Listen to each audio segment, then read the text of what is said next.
Bismillahirrahmanirrahim. Assalamualaikum warahmatullahi wabarakatuh.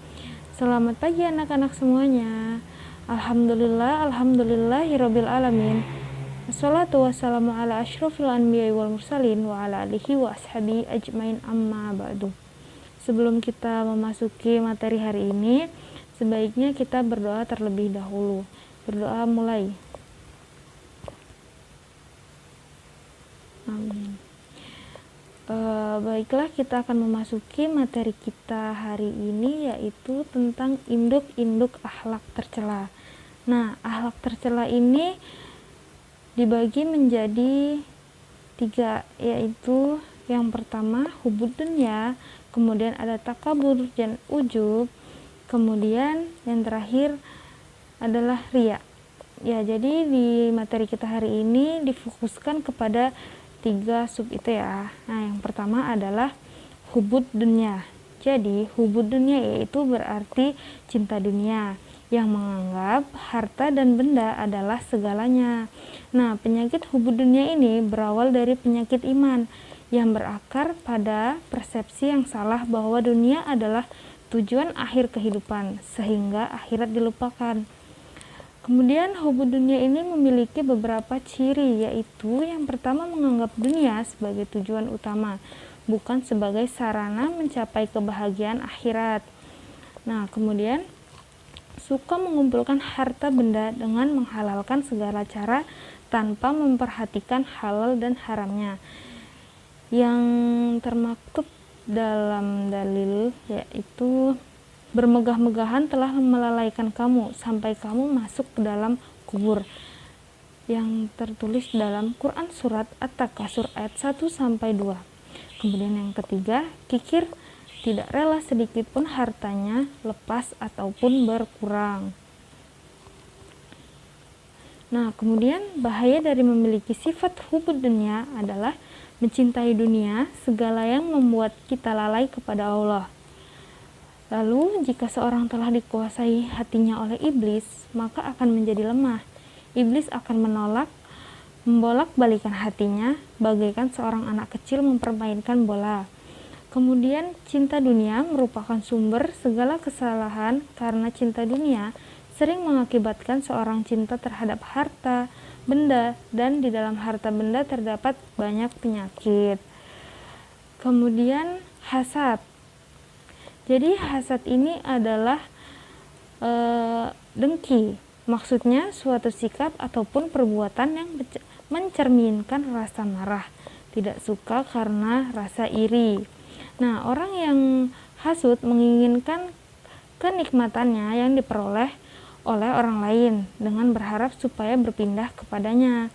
Nah, sifat inilah yang menempel dari iblis ketika ia diperintahkan oleh Allah untuk menundukkan diri kepada Adam. Ia menolak dengan mentah-mentah. Nah, sifat angkuhnya ini keluar menjadi pernyataan yang sangat vokal.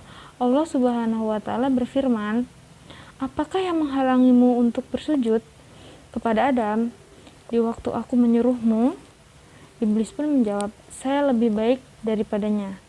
Engkau ciptakan saya dari api, sedangkan dia Engkau ciptakan dari tanah." Yang tertulis dalam Quran surat Al-A'raf ayat 12. Nah, orang sombong sebagaimana yang dinyatakan dalam hadis, bukanlah mereka yang selalu berpakaian bagus dan berpenampilan tren. Yang dimaksud orang sombong adalah mereka yang menolak kebenaran dan memandang rendah orang lain. Nah, sifat perusak keduanya adalah serakah. Kemudian, larangan melakukan hasad disebabkan karena mengandung beberapa efek negatif, yang diantaranya yaitu hasad salah satu sifat iblis yang akan merusak amal kebaikan. Jadi jauhilah olehmu sifat dengki, karena sesungguhnya dengki itu akan memakan kebajikan sebagaimana api yang memakan kayu bakar. Kemudian di samping itu, hasad juga merusak tatanan masyarakat. Hasad merusak pergaulan, menjadi tidak harmonis dan tidak tulus. Kemudian, bagaimana cara mengobati penyakit hasad ini? Nah, ada beberapa cara untuk mengobati sifat hasad, yaitu dengan menanamkan kesadaran bahwa sifat dengki akan membuat seseorang menderita batin, lalu menumbuhkan kesadaran bahwa akibat dari dengki itu adalah permusuhan dan permusuhan akan membawa petaka. Lalu saling mengingatkan dan saling menasehati. Nah, kemudian ada ujub dan takabur. Jadi, secara bahasa, ujub ini berasal dari kata ajaba, yang artinya kagum ataupun terheran-heran. Nah, al-ajabu bin nafsi berarti kagum pada diri sendiri, sedangkan takabur berarti sombong atau berusaha menampakkan keagungan diri. Dalam kitab Lisanul Arab, antara lain disebutkan bahwa at-takabur wal istikbar berarti at-tazaum ataupun sombong. Dan secara istilah dapat kita pahami bahwa ujub yaitu suatu sikap membanggakan diri dengan memberikan suatu penghargaan yang terlalu berlebihan kepada kemampuan diri. Jadi seorang yang memiliki sifat takabur melihat dirinya lebih tinggi dari orang lain karena ia merasa bangga berlebihan, gembira dan puas terhadap apa yang diyakininya. Kemudian ada beberapa hal penyebab takabur ataupun ujub, yaitu ujub dan takabur karena kelebihan fisik, misalnya ia tampan, cantik, dan kuat. Nah, karena kekuatan fisiknya dalam melawan musuh. Kemudian karena ilmu, akal dan kecerdikannya dalam memahami ilmu-ilmu agama dan juga urus-urusan keduniaan. Lalu takabur dan ujub ini juga berbahaya dan dapat menyebabkan timbulnya rasa sombong. Nah, bila seseorang sudah dihinggapi penyakit ujub dan takabur, ia lupa pada bahaya-bahaya ujub dan takabur itu sendiri.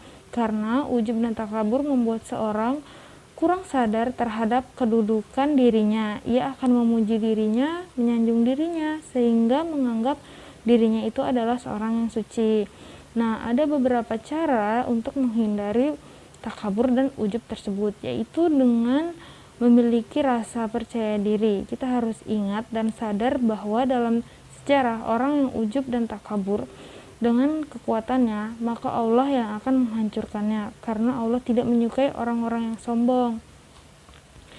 Nah, kita juga harus sadar bahwa ilmu yang kita miliki sangatlah sedikit dibandingkan dengan ilmu Allah Subhanahu wa taala. Bahkan sesungguhnya ilmu kita lebih sedikit dibandingkan dengan orang-orang di sekitar kita. Kemudian yang terakhir yaitu adalah riya.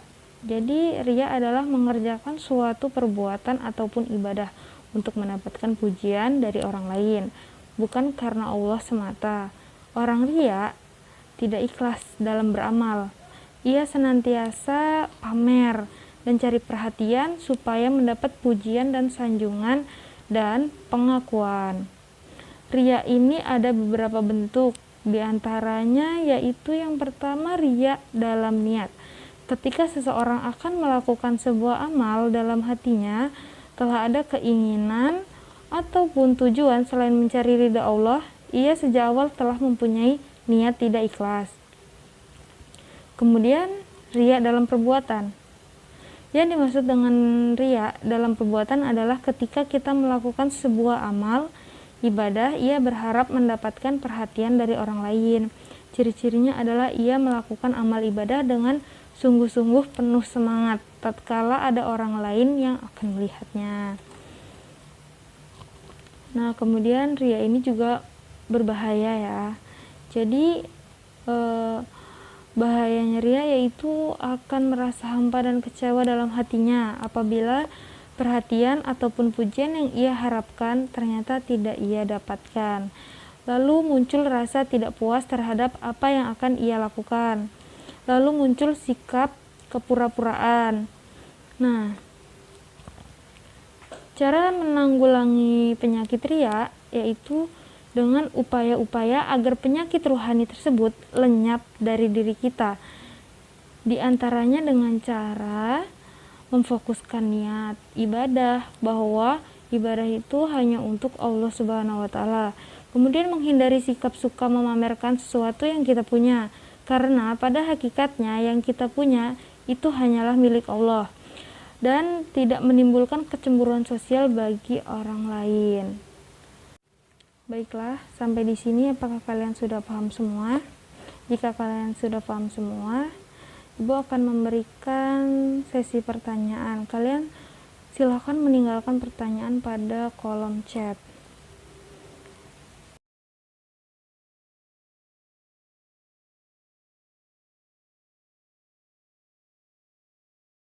Jadi teman kalian ada yang bertanya tentang bagaimana cara mengatasi seorang yang terjebak dalam hubud dunia. Jadi, cara mengatasi seorang yang terjebak dalam hubud dunia yaitu dengan selalu bersyukur atas apa yang dimiliki, rajin bersedekah kepada orang yang membutuhkan, menjauhi iri dan dengki atas nikmat yang orang lain miliki karena merasa cukup atas apa yang dimiliki, kemudian berzikir kepada Allah Subhanahu wa taala dan mengingat kehidupan di dunia itu hanyalah sementara, dan meyakini menyadari setiap tindakan kita direkam oleh anggota badan kita yang nanti di hari akhir akan bersaksi di hadapan Allah Subhanahu wa taala. Jadi, setelah mempelajari induk-induk akhlak tercela, kita dapat memetik hikmahnya, yaitu supaya sadar akan bahayanya akhlak tercela seperti riya, hubud dunia, takabut, dan ujub. Setelah menyadari bahaya dari akhlak tercela tersebut, diharapkan dapat memiliki akhlak terpuji karena hidup dengan akhlakul karimah akan membuat hati seseorang tenang dan dapat khusyuk beribadah kepada Allah Subhanahu wa taala. Baiklah, Ibu akhiri dengan mengucap lafal hamdalah, alhamdulillahirabbil alamin. Wassalamualaikum warahmatullahi wabarakatuh.